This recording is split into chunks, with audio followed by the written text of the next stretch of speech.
Assalamu alaikum wa rahmatullahi ta'ala wa barakatuh. Nilikuwa nataraji ningepata nafasi nikawa nimejitayarisha kwa maneno fulani, lakini Haji kanitoa katika reli kwa sababu mimi ni mmoja kati ya waumini ambao huwa nakuja katika maulidi haya. Mwaka huu pametia fora hapa mahala. Allah. Ni mapenzi ya Mtume Muhammad sallallahu, na kweli tumekuja kwa ajili ya mtume wetu Muhammad sallallahu alaihi wasallam, lakini ukweli vile vile lazima usemwe, tumekuja pia kwa ajili ya Sheikh Walid. Na Sheikh Walid, sisi ambao tumekulia Magomeni, hiyo siri Haji mtafute kwa wakati wako, nitakwambia.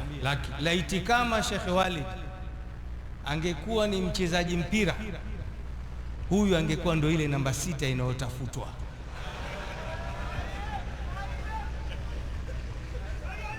Sasa kwa wale ambao wamesoma Cuba wanalewa, kwa nini huyu bana anaweza akawa hiyo namba 6.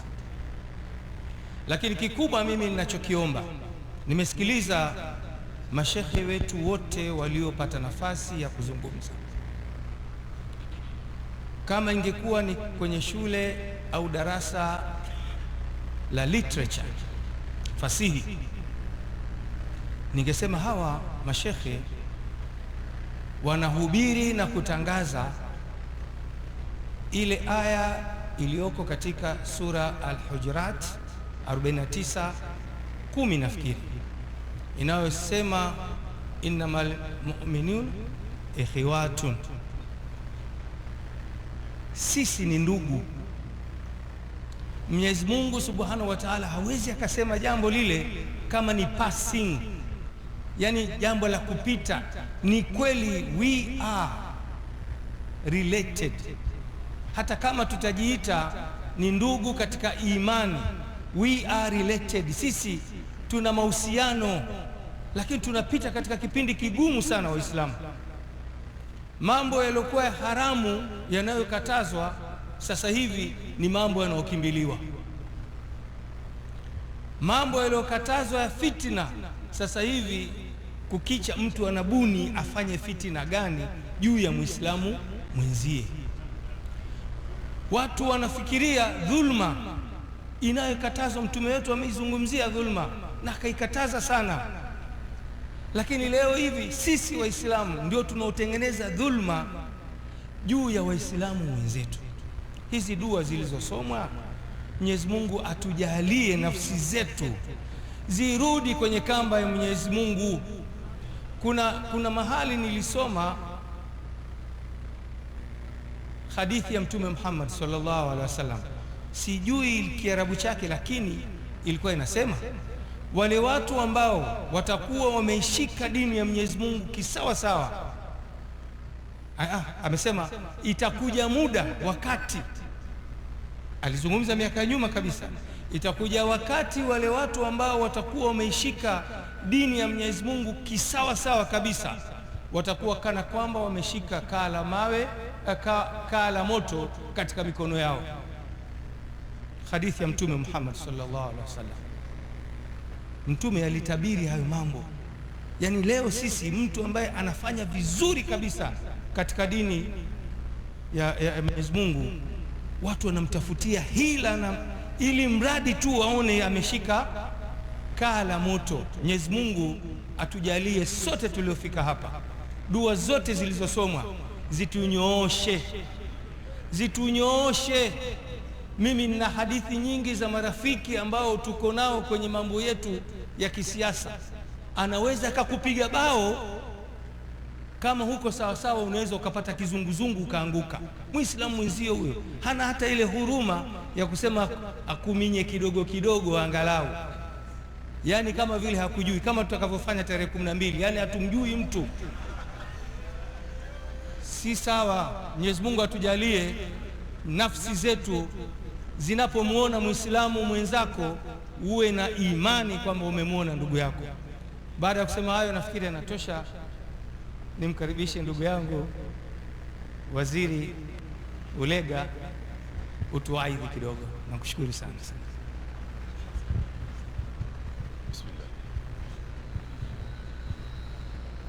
Assalamu alaikum wa rahmatullahi ta'ala wa barakatuh. Alhamdulillahi rabbil alamin wa salatu wa salamu ala ashrafil anbiya'i wal mursalin ala alihi wa sahbihi ajma'in, amma ba'd. Wazee wangu mashekhe wakiongozwa au mkiongozwa na mjumbe wa baraza la ulama Sheikh Ali Muhyiddin Mkoyogole, mwenyekiti wa Chama cha Mapinduzi wa mkoa wetu wa Tanga, Ustadh Rajab Abdurrahman, mwenyeji wetu Sheikh Walid Alhad Omar Kawambwa, na walimu wote, wanafunzi wa madarasati Tadhamun. Ndugu zangu, nimepewa nafasi ya kusema, na kwa kimo changu mimi si msemaji katika hadhara hii. Wasemaji wamekwisha kusema. Mimi mara nyingi wanasema nako mahala huko nikipata nafasi ya kusema, oho, utafurahia. Ni kama jana nilipopata nafasi ya kusema na nikatoa story ya namna ambavyo nilikuwa nagombea gari pale Kariakoo nikaenda kwetu Mbagala, kisha nikaacha soli, kiatu na kamba yake vikabaki mguuni. Kwa kila mmoja ana mahala pake. Wallahi, naomba tu nitumie nafasi hii, wazee wangu, kwa heshima kubwa na taadhima, nitoe pongezi kubwa sana kwa viongozi wa madrasa Tadhamun wakiongozwa na Sheikh Walid. Pamoja na yeye ametusihi sana kwamba hapa tumemfuata mzee wetu, na mimi alikuwa mzee wangu wa karibu sana, Ustadh Alhad,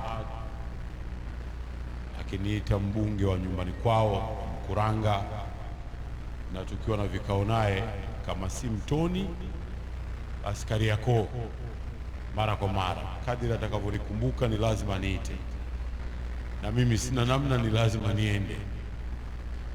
Lakini niseme jambo hili ni kubwa sana, kubwa kabisa. Leo nimepata tabu sana namna ya kupata parking ya gari. Kawaida huwa napaki tu, unapata nafasi nyuma huko wapi, lakini leo imenibidi nikapaki huko panaitwaje, Mpilipili kule mbele kabisa huko. Haya ni mafanikio makubwa ya kazi nzuri mashekhe na walimu wetu mnayoifanya. Sisi tunakupongezeni sana. Huu utaratibu unaonesha dalili njema sana ya kwamba tuko hai, na yale yanayosisitizwa juu ya maadili, yanayosisitizwa watu kuwa na tabia njema, hii ni dalili njema sana. Umma huu ulivyokaa na kutulia mpaka uko mwisho wa mtaa ni dalili njema, na sisi tunawapa kongole, lakini vile vile tunawapa matumaini ya kwamba endeleeni kufanya kazi. Jamii inawapenda na jamii inawatumainieni sana. Baada ya kusema haya kwa heshima kubwa na taadhimu, yuko hapa mwenyekiti wa Chama cha Mapinduzi wa mkoa wa Tanga, ambaye pia ni mjumbe wa halmashauri kuu ya CCM Taifa na ni mjumbe wa kamati kuu ya Chama cha Mapinduzi. Sasa sisi wanasiasa wakishakuwepoge watu wa vyeo hivi, sisi wabunge na nini, nidhamu yetu inakuwa kubwa sana, maana hawa wanatujadili. Lakini pia vile vile yuko mwenyekiti wa Chama cha Mapinduzi wa mkoa wa Lindi, na yeye yuko hapa pia vile vile. Kwa hivyo kwa ujumla nikukaribishe mwenyekiti na mjumbe wa kamati kuu uweze kusema na hadhara hii. Karibu. Assalamu alaykum wa rahmatullahi wa barakatuh. Alhamdulillah, salatu wassalamu ala rasulillah wa ala alihi wa ashabihi man wala, amma ba'd. Basi mimi kabla sijasema chochote, ambapo kwa ufupi mashekhe wamekaribishana hapa, alafu wanasiasa wakaribishana, lakini kila alikaribisha baadhi yao sauti ikawa zasikilikana. Sasa inawezekana watu wakajua mwenyekiti wa CCM kwa Walindi bubu. Kwa hiyo aliposimama hakusema hebu asimame tu aseme salamu alaykum, sije mkajua bubu. Assalamu alaykum wa rahmatullahi wa barakatuh. Haya, chama kina viongozi imara sana hivi. Alhamdulillah. Nami niungane na walitangulia kuzungumza, kwanza kumshukuru sana Mwenyezi Mungu Subhanahu wa Ta'ala, ambaye kwa mapenzi yake ametufanyia kila aina ya wingi wa neema na ukarimu. Lakini pili, Mtume wetu Muhammad sallallahu alaihi wasallam alivyotuambia, man la yashkuru nas la yashkuru Allah, asiyeshukuru watu hawezi pia kumshukuru Mwenyezi Mungu. Kipimo cha mwanadamu mtu kwamba anaweza kumshukuru Mola wake ni kule anaposhukuru wanadamu wenzake. Mimi kwa niaba ya wote waliohudhuria, kama Sheikh Walidi alivyotushukuru kwa kuhudhuria kwetu, na sisi tunashukuru pia, twamshukuru yeye kwa kutuita, kutukusanya juu ya jambo la Mwenyezi Mungu Subhanahu wa Ta'ala na mtume wake Muhammad sallallahu alaihi wasallam.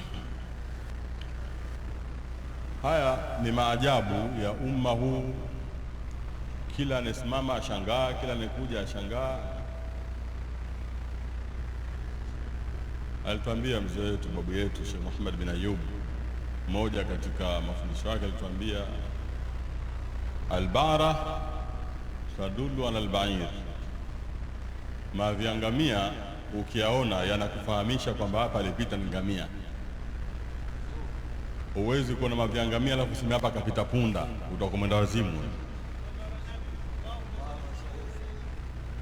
Kwa hiyo watu hivi walivyoitikia juu ya kuja kumswalia Mtume Muhammad sallallahu alaihi wasallam kwa wingi huu, sababu mapenzi makubwa ya Sheikh Walidi yaliyo ndani ya nyoyo ya wenzake, wawe Waislamu wawe ambao pia si Waislamu. Maana hapa watu wa dini tofauti wamekuja kumwitikia Sheikh Walidi juu ya kumswalia Muhammad sallallahu alayhi wa alihi wasallam. Kwa tukushukuru sana Sheikh Walidi bwana, Allah akuzidishia umri, tuendelee kustafidi na wewe. Jambo ambalo twapaswa kulifahamu kama Waislamu katika sherehe hizi za Maulid, katika madrasa kama hivi,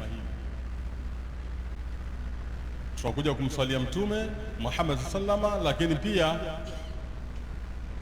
watu wanakuja kuitaadhimisha ilmu.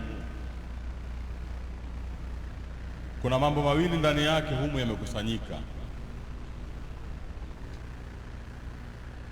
Ndio maana siku 2-3 nyuma kulitangulia masuala maonesho ya wanafunzi, halafu leo ndo kilele kwa kumswalia Mtume wetu Muhammad sallallahu alaihi wa alihi wasallam.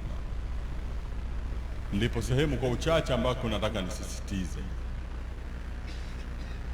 ndugu zangu, kwa hakika kuisomesha dini ni jambo la muhimu sana.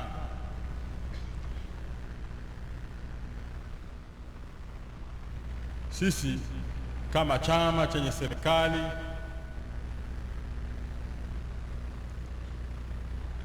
huwa tunahimiza sana serikali yetu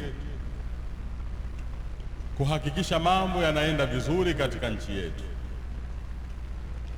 Lakini mambo kwenda uzuri katika nchi yetu, ndugu zangu, ni watu kuwa na hofu ya Mwenyezi Mungu Subhanahu wa Ta'ala. Serikali ili ifanye mambo yake na watu wapate maendeleo, ni lazima watu hao wanaoongozwa na serikali hiyo wawe na hofu ya Mwenyezi Mungu Subhanahu wa Ta'ala. Kwa madarasa zetu hizi, kazi wanayoifanya juu ya kuwafundisha dini yao, wanawafundisha watu kumhofu Mwenyezi Mungu Subhanahu wa Ta'ala.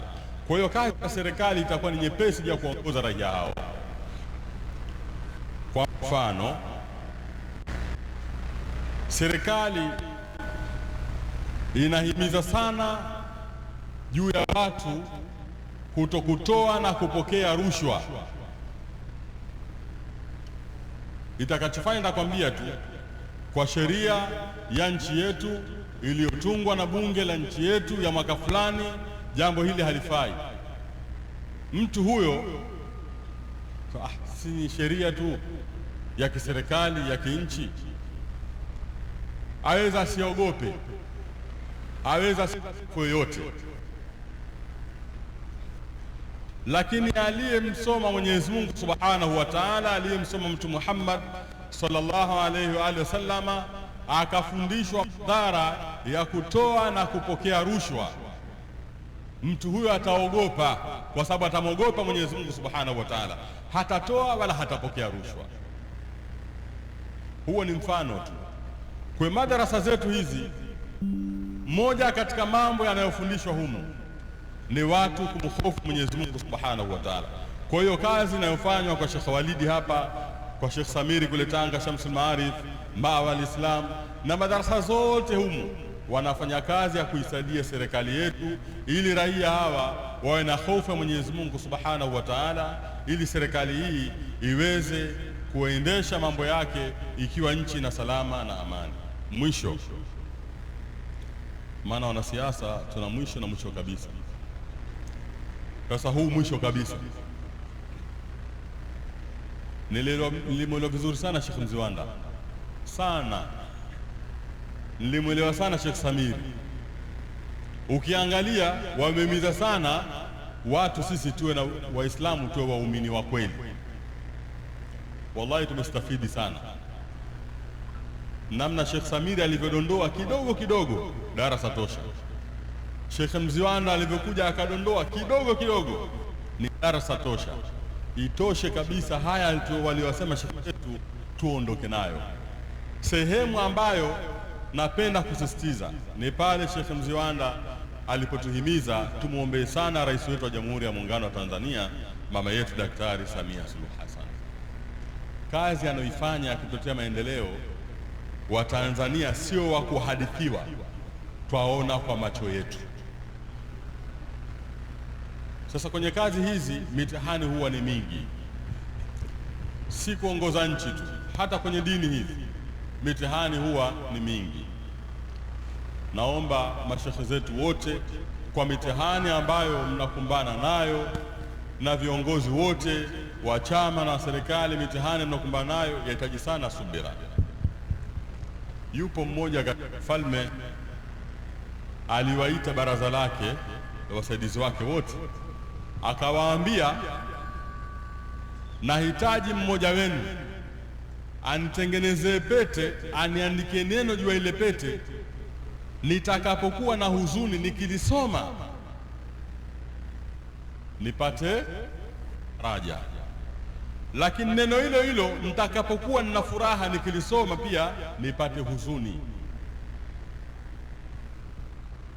Wote walishindwa. Akatokea mwanachuoni mmoja akapata hizo habari, akasema, mimi naweza kufanya hiyo kazi, nipelekeni kwa mfalme.